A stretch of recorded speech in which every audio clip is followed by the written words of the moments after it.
نحمده ونصلي على رسوله الكريم اما بعد فاعوذ بالله من الشيطان الرجيم بسم الله الرحمن الرحيم رب اشرح لي صدري ويسر لي امري واحلل عقدة من لساني يفقهوا قولي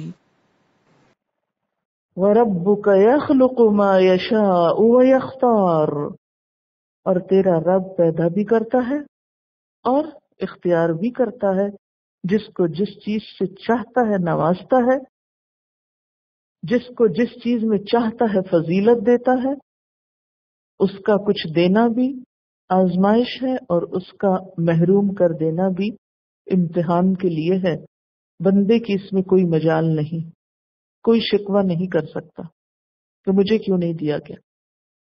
کسی کو حسد کا حق حاصل نہیں، اسی لیے حسد بہت بڑا جرم ہے، اور اسی لیے منع کیا گیا کہ وَلَا تَتَمَنَّوْا مَا فَضَّلَ اللَّهُ بِهِ بَعْضَكُمْ عَلَى بَعْضٍ، کہ تم میں سے بعض کو بعض پر اللہ نے جو فضیلت دی ہے اس کی تمنا نہ کرو۔ وَاسْأَلُوا اللَّهَ مِنْ فَضْلِهِ، اللہ کے فضل مانگو، اللہ سے اس کے فضل کا سوال کرو۔ مَا كَانَ لَهُمُ الْخِيَرَةُ، کسی انسان کے بس میں نہیں ہے اختیار، یہ انسانوں کی تقسیم نہیں۔ اگر ہم دیکھیں تو مثلا 7 آسمان ہیں، کس آسمان کو کس لیول پہ رکھنا ہے، سب سے اوپر کون سا ہوگا، سب سے نیچے کون سا ہوگا، یہ کس سے پوچھ کے کیا گیا؟ اس نے جنتیں بنائی، جنت میں جنت الفردوس کو سب سے اعلیٰ بنایا، یہ کس کی مرضی سے ہوا؟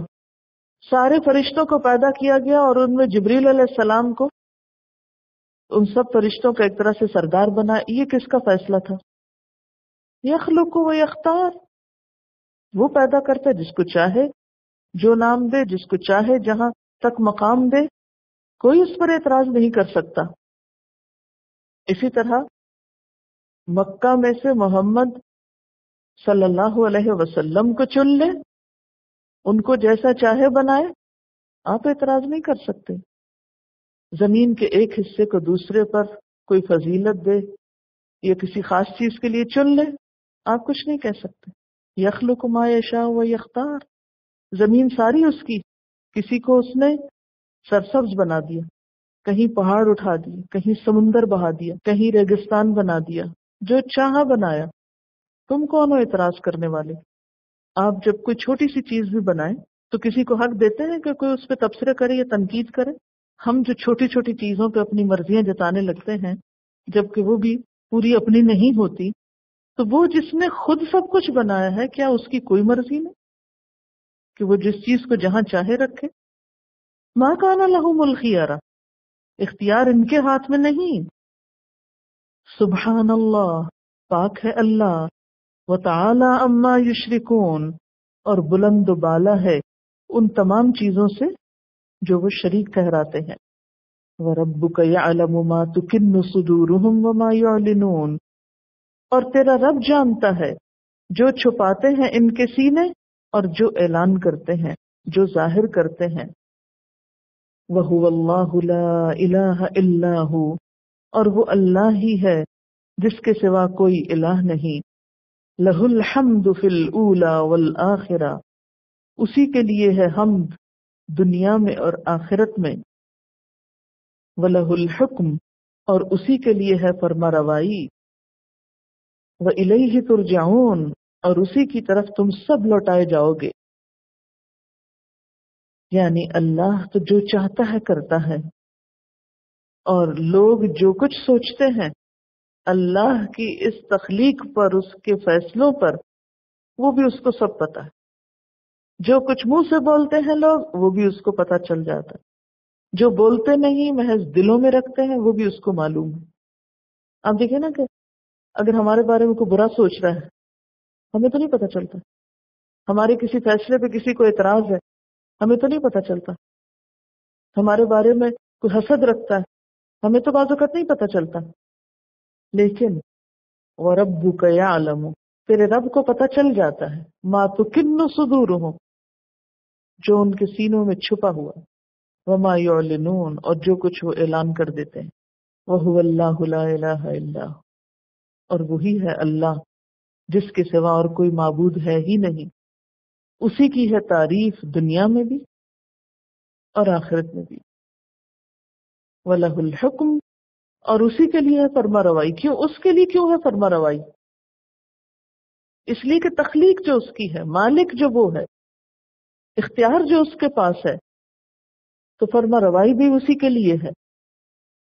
اور یاد رکھو تم سب اسی کی طرف لوٹائے جانے والے ہو، اسی کی طرف بھیجے جاؤ گے، تم سب کو اسی کی طرف واپس جانا ہے.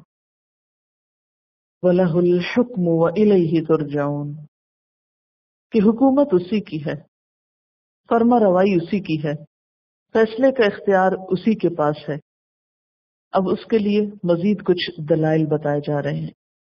ان سے پوچھئے ارأیتم، کیا غور کیا تم نے، ان جعل اللہ علیکم اللیل سرمدا الی یوم القیامہ من الہ غیر اللہ یأتیکم بضیاء افلا تسمعون.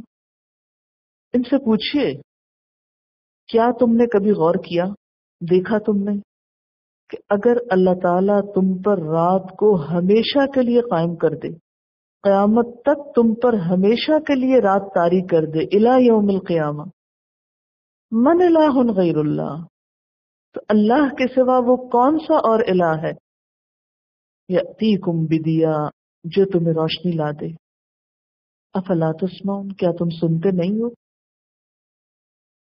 یعنی اللہ تو وہ ذات ہے جس نے رات اور دن دونوں بنائے، اور دونوں ہی کی انسانوں کو ضرورت تھی، اور ان میں مسلسل تبدیلی کی ضرورت بھی تھی. رات کے بعد دن آئے، دن کے بعد رات آئے، اور وہ پوری ترتیب کے ساتھ ان کو تبدیل کرتا رہتا ہے تاکہ انسان اکتائے نہیں، انسان کے لیے مشکل یا پریشانی کا سبب نہ بنے. لیکن اگر بفرض محال سوچو، اگر اللہ تعالیٰ تم پر ہمیشہ کے لیے رات طاری کر دے تو تم دن کی روشنی کیسے لاؤ گے؟ کیا اللہ کے سوا کوئی اور خدا ہے کہ جو یہ کام کر دے تمہارا؟ کیونکہ الہ تو وہ ہوتا ہے نا جس کے پاس حکومت ہو، کلی حکومت، فرما روائی کا اختیار ہو، جو کائنات کی تدبیروں میں اپنی مرضی کر سکتا ہو. کتنی زبردست دلیل ہے نا یہ توحید کی کہ اللہ ایک ہی ہے. اگر کوئی اور ہوتا تو رات دن کی یہ ترتیب باقی نہ رہتی. تو سوچو اگر اللہ تعالیٰ تم پر ہمیشہ کے لیے، سرمد کس کو کہتے ہیں؟ ہمیشہ، دائمی، اگر ہمیشہ کے لیے، اور ہمیشہ سے مراد قیامت کے دن تک کے لیے رات بنا دے، یعنی دن آئے ہی نہ، تو کیا کوئی اور ہے تمہارے پاس جو تمہارا دن لے آئے؟ افلا تسمعون، تم سنتے نہیں ہو. یہ بتائیے رات اور دن کیسے پیدا ہوتے ہیں؟ کس کی گردش سے؟ زمین کی گردش سے. اور زمین کوئی چھوٹی سی چیز ہے جو کسی انسان کے ہاتھوں گھمائی جا سکتی ہو، اور پھر یہ گردش بھی نہ ضرورت سے زائد تیز ہے نہ کم ہے. پھر آپ دیکھتے ہیں کہ سورج کے گرد گھومتی ہے تو وہ گردش بھی اس کی ایک تو محوری گردش ہے کہ 24 گھنٹے میں اس کا چکر پورا ہوتا ہے، پھر ایک اور طرح بھی گھومتی ہے. تو اس گردش کی وجہ سے رات اور دن پیدا ہوتے ہیں. اگر یہ گردش ذرا تیز ہو جائے تو کیا ہو؟ 24 گھنٹے کی بجائے دن کتنا ہو جائے؟ اس سے چھوٹا ہو جائے. اور اگر چھوٹا ہو جائے تو آپ کی نیند کیسے پوری ہوگی؟ اور نیند پوری کرنے کے بعد کام کس وقت کریں گے؟ اور پھر حیرت انگیز بات یہ ہے نا کہ سیدھی سادھی عقل رکھنے والا بھی یہ بات سمجھ سکتا ہے کہ ایک چھوٹا سا بال خود سے ہمیشہ نہیں گھومتا، یا ایک لٹو خود سے ہمیشہ نہیں گھومتا رہتا. بچے کھیلتے ہیں نا بال سے یا لٹو سے، تو اگر آپ اس کو گھمائیں، ہاتھ سے گھمائیں یا کسی بھی چیز سے، تو گھومنے کے بعد پھر رک جائے گا.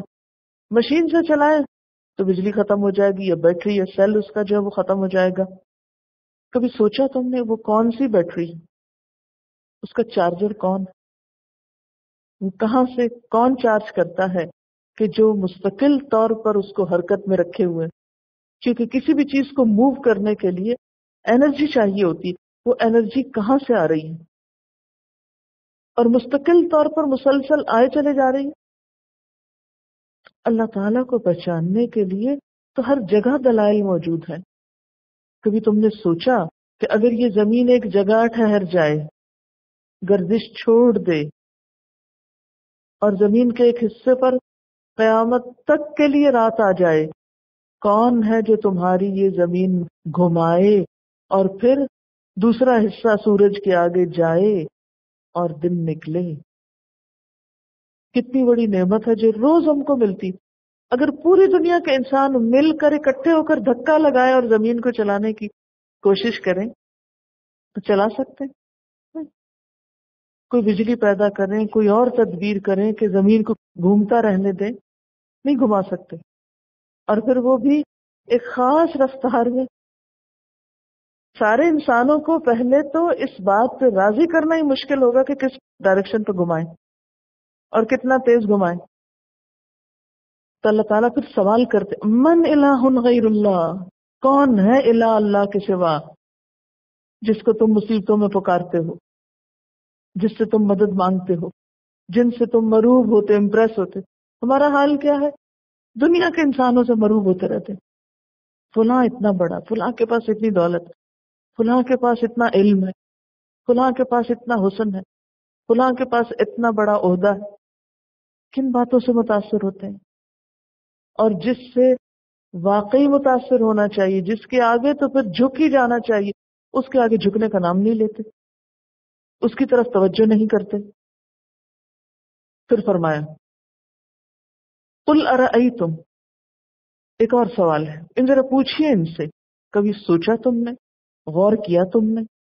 ان جعل اللہ علیکم النہار سرمدن، اگر بنا دے اللہ تم پر دن کو ہمیشہ کے لیے، الی یوم القیامہ، قیامت کے دن تک، من الہ غیر اللہ، کون ہے الہ اللہ کے سوا، یاتیکم بلیل، کہ وہ تمہارے پاس رات لے آئے، تسکنون فی، کہ تم سو سکو، سکون پاؤ، اس میں آرام کر سکو.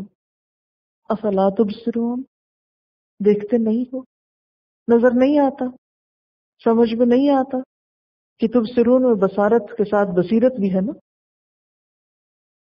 اگر ایسا نہیں کر سکتے تو کیوں نہیں پھر اللہ تعالیٰ کی قدردانی کرتے؟ کہاں بھٹکتے جا رہے ہو؟ اپنے خوف، محبت، خوشی، غم، ان سارے جذبات کو اللہ کے سوا دوسروں سے کیوں وابستہ کرتے ہو؟ پھر آپ دیکھیے کہ پیچھے کہا افلا تسمعون، یہاں فرمایا افلا تبصرون. وہ کیوں؟ اس لیے کہ جہاں رات کی بات تھی وہاں اگر یہ کہا جاتا افلا تبصرون تو ہم کہتے اللہ تعالیٰ اندھیرا ہے، کچھ نظر نہیں آ رہا، کیسے دیکھیں؟ فرمایا افلا تسمعون، تو سن کے دیکھو. اس سے کتنی بڑی بات پتہ چلتی کہ جو شخص پڑھ نہ سکتا ہو وہ سن کے بہت کچھ سیکھ سکتا ہے، اور صرف پڑھ کے ہی نہیں، سن کر بصیرت جاگتی ہے انسان کی. اور جہاں دن کی بات ہے تو وہاں افلا تبصرون، تم دیکھتے نہیں ہو. اللہ تعالیٰ کی وہ ساری قدرتیں اور وہ کمالات تمہیں نظر نہیں آتے، تمہیں سمجھ میں نہیں آتے؟ یہ دن اور رات کی آمد اور رفت کے فائدے، کیا تم نے کبھی ان پہ غور نہیں کیا؟ اگر رات کے اندھیرے میں تمہیں سجھائی نہیں دیتا تو سنائی بھی نہیں دیتا. تم غور کیوں نہیں کرتے؟ تم سوچتے کیوں نہیں ہو؟ کیا تمہیں یہ ابتدائی حقیقتیں بھی سمجھ میں نہیں آتی؟ پھر آپ دیکھیں کہ اس گردش سے نہ صرف یہ کہ دن اور رات بدلتے ہیں بلکہ موسم بھی بدلتے ہیں، کیونکہ زمین کی گردش دوہری ہے. ایک تو اپنے محور کے گرد گھوم رہی ہے، اور پھر آپ کو معلوم ہے کہ 66.5 کے زاویے پہ جھکی ہوئی ہے. اگر وہ نہ ہو تو موسم نہ بدلے.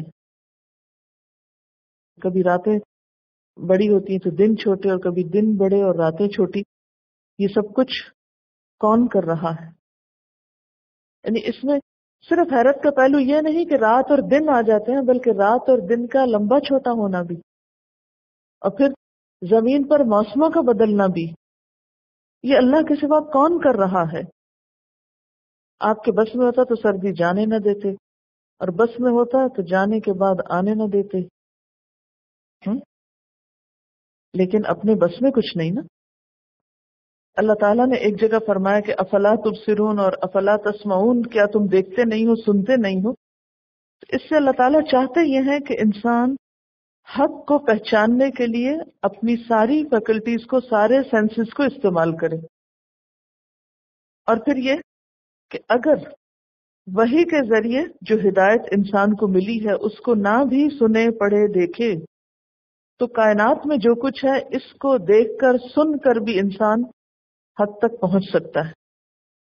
یعنی انسان کو حق تک پہنچنے کے لیے جہاں وحی الہی کام آتی ہے وہاں اس کی اپنی سینسز بھی کام آتی ہیں۔ اگر کسی تک وحی نہیں پہنچی تو عقل کی بنیاد پر بھی اس کا امتحان ہوگا۔ وَمِن رَحْمَتِهِ، اور اس کی رحمت میں سے ہے، جَعَلَ لَكُمُ اللَّيْلَ وَالنَّهَارَ، کہ اس نے تمہارے لیے رات اور دن بنائے ہیں، لِتَسْكُنُوا فِيهِ، تاکہ تم اس میں سکون پاؤ، وَلِتَبْتَغُوا مِن فَضْلِهِ، اور تاکہ تم اس کے فضل میں سے تلاش کرو۔ یعنی رات کو سکون پاؤ اور دن کو اس کا فضل تلاش کرو، وَلَعَلَّكُمْ تَشْكُرُونَ، اور تاکہ تم شکر ادا کرو۔ یعنی رات اور دن دونوں اللہ کی بہت بڑی نعمتیں ہیں، اور رات کو تاریک اس لیے بنایا کہ لوگ آرام کر سکیں، سو سکیں، اور اگر اللہ تعالیٰ رات نہیں بناتے اور لوگوں کو اپنے سونے جاگنے کے اوقات خود طے کرنے پڑتے تو پھر وہی مسئلہ پیش آتا کہ سب اس پہ متفق ہی نہیں ہوتے۔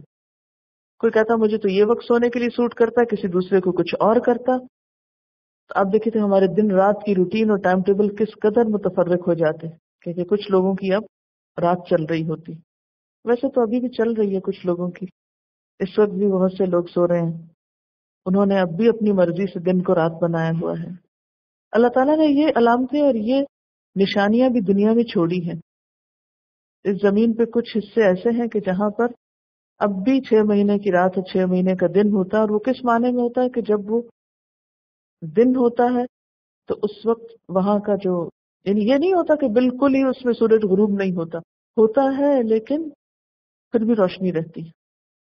یعنی نہ صرف یہ کہ انسانوں کے سونے کا وقت ایک ہو گیا، وہ تو ویسے ایک نہیں بھی انہوں نے کیا اپنی مرضی کر کے، لیکن جو پرندے وغیرہ اور دیگر جانور جو فطرت کے تقاضوں کو پورا کرتے ہیں وہ سب ہم آہنگ ہوتے ہیں، اور ان کی اس ہم آہنگی کی وجہ سے زمین پر کتنا سکون ہے۔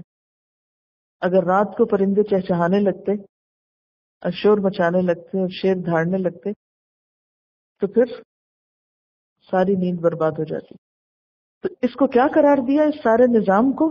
وَمِن رَحْمَتِهِ، یہ اس کی رحمت میں سے ہے کہ تم اپنے کام کاج ٹھیک طریقے سے کر سکو، کیونکہ رات کی نیند پوری نہ ہو تو انسان دن کو صحیح طور پہ کام کر نہیں سکتا۔ فرمایا یہ وہ باتیں ہیں جن کو ایک عام سمجھ بوجھ رکھنے والا انسان بھی اچھی طرح سمجھ سکتا ہے۔ وَلَعَلَّكُمْ تَشْكُرُونَ، اور تاکہ تم شکر ادا کرو۔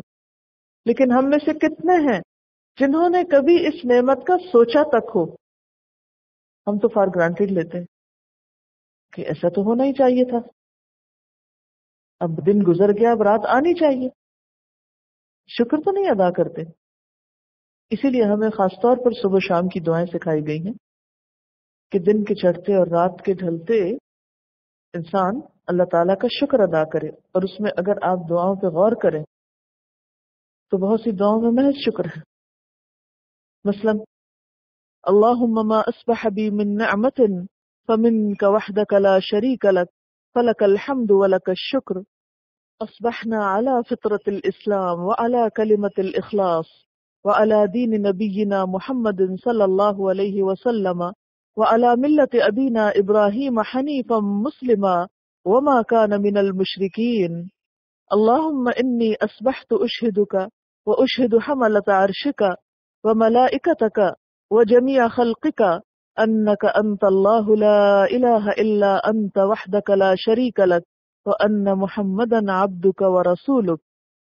یہ تمام اذکار جو ہیں یہ بنیادی طور پر کیا ہیں؟ اللہ تعالیٰ کا شکر ادا کرنے کا طریقہ ہے۔ اسی طرح جب شام ڈھل جاتی ہے تو اس وقت بھی وَيَوْمَ يُنَادِيهِمْ، اور جس دن وہ ان سب کو پکارے گا۔ اس سے کیا پتہ چلتا ہے کہ قیامت کے دن اللہ تعالیٰ بہت سے لوگوں کو پکاریں گے۔ فَيَقُولُ أَيْنَ شُرَكَائِيَ الَّذِينَ كُنْتُمْ تَزْعُمُونَ، کہاں ہے تمہارے وہ شریک جن کے بارے میں تم گمان کرتے تھے۔ پچھلی آیات کو اگر آپ غور کریں تو یوں محسوس ہوتا ہے نا کہ آغاز اور انتہا ایک ہی جملے سے ہو رہی ہے۔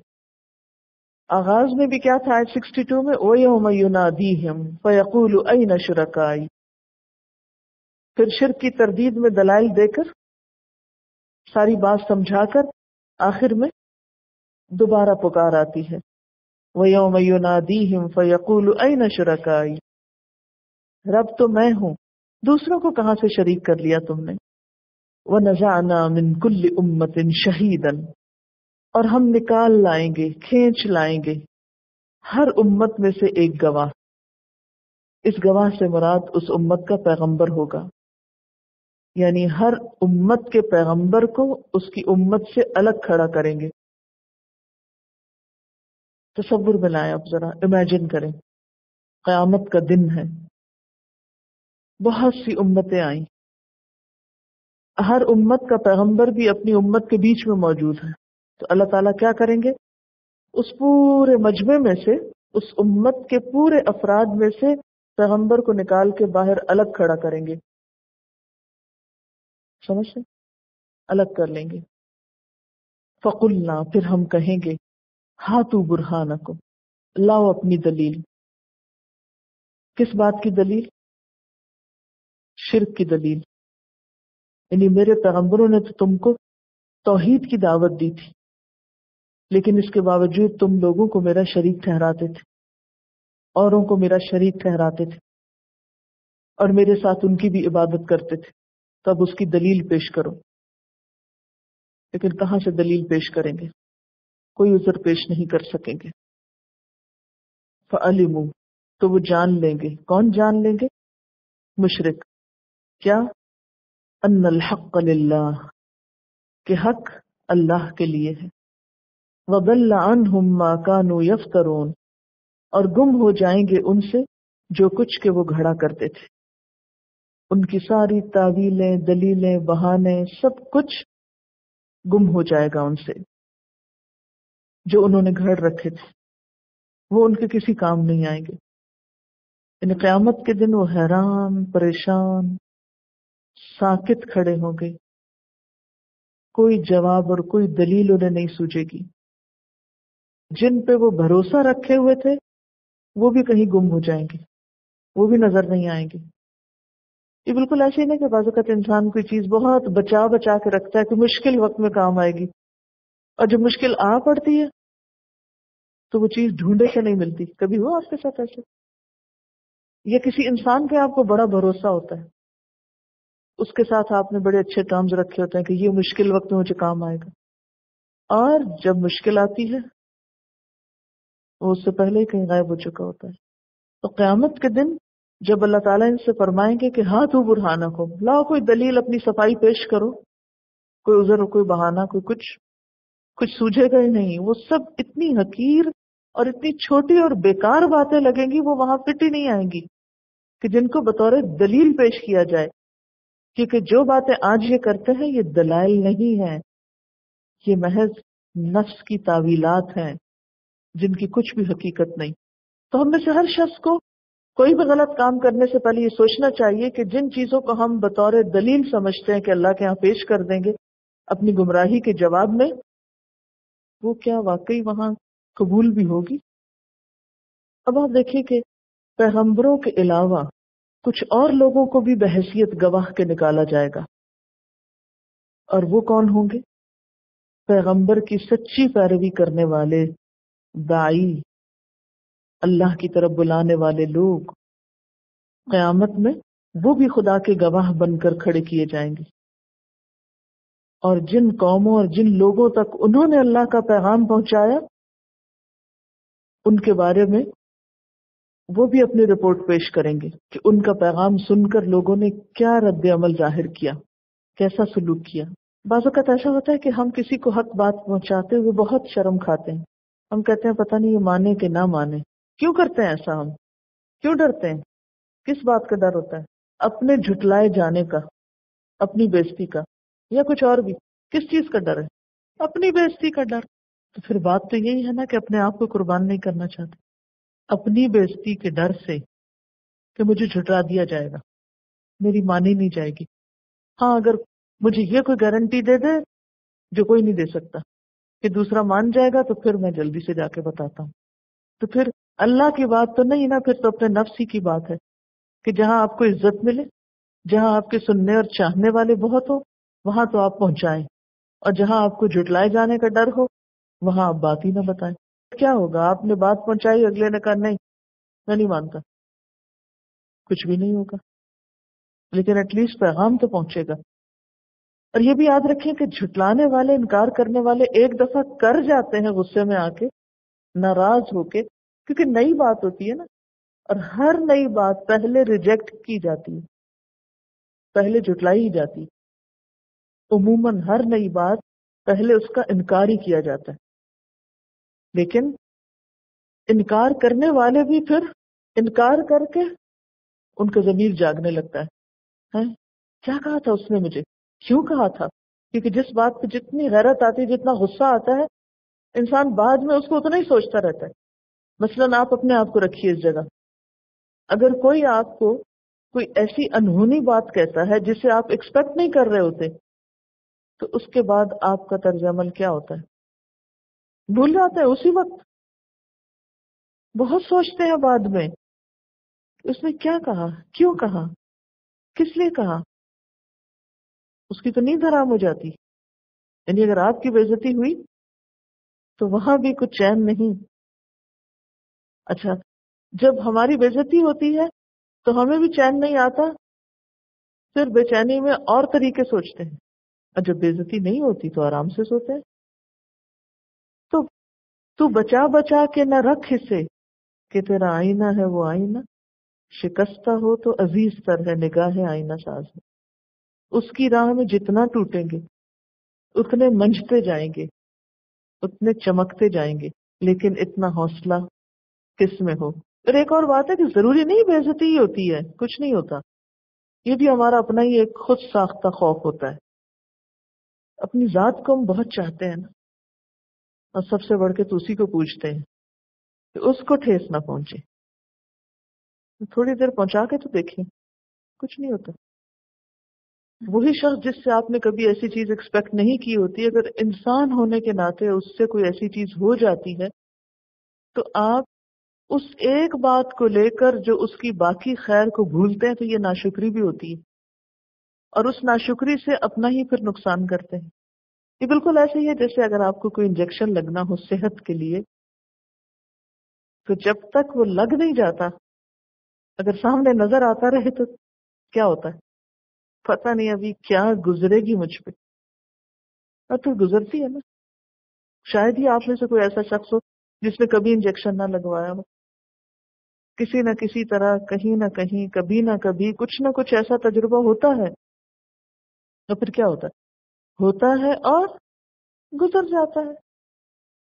تو اسی طرح اگر کبھی ایسا تجربہ بھی ہو جائے تو وہ بھی گزر جائے گا. تھوڑی سی بے چینی ہوگی، انریسٹ ہوگا، اس کے بعد پھر نارمل ہو جائے گا.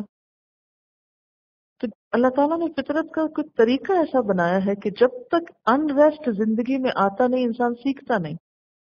یہ جو بے چینی اور اضطراب اور ایسی کیفیات ہیں، جب تک آپ ان سے گزرتے نہیں اس وقت تک آپ کچھ پا نہیں سکتے. اللہ نے ہر کوشش سے پانے والی چیز کے لیے ایک ٹیسٹ رکھا ہے انسان کے لیے. گزرو اس میں سے پھر ملے گا. کچھ چیزیں تو اس نے بغیر امتحان کی دے دی ہیں نا، لیکن کچھ چیزوں کے لیے اس نے ہمیں آزما لیا. گزرو آزمائش میں سے تب رنگ چڑھے گا، اس کے بغیر نہیں. لیکن ہمارے لیے یہی تو مشکل ہے. وآخر دعوانا ان الحمد للہ رب العالمین.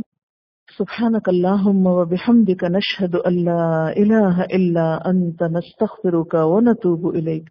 السلام علیکم ورحمۃ اللہ وبرکاتہ۔